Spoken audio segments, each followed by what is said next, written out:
கொஞ்சம் உட்காந்து கொஞ்ச நேரம் யோசிச்சு பார்த்தேன். சில வருடங்களுக்கு முன்பு அதிகாரி கிட்ட பேச முடியாது. ஆனா எங்க அதிகாரிலாம் வசனம் சொல்லலாம்.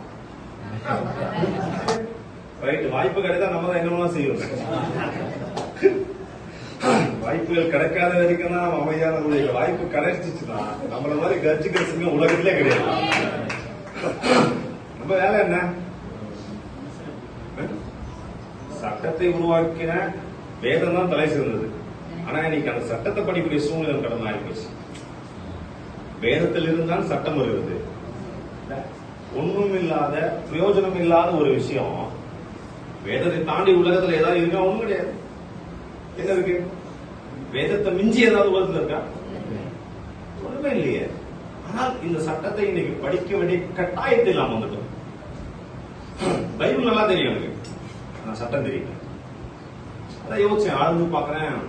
அண்ணன் பேசிட்டு இருக்காரு, நடுவில் ஒரு யாரு நாகராஜ் பேசுறாரு, வசனம் சொல்றாரு. யாரு? நாகராஜ் பேசுறாரு, வசனம் சொல்றாரு.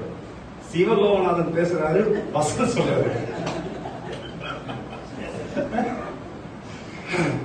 சரவணன் பேசுறான், கிறிஸ்தனுக்கு ஜீவன் சாவனுக்கு ஆதாயம் வசனம் சொல்றான்.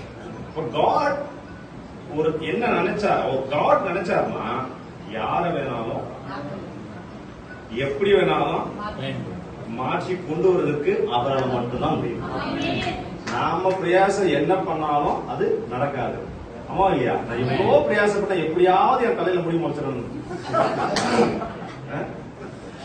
இன்னைக்கு வரைக்கும் நடக்கல.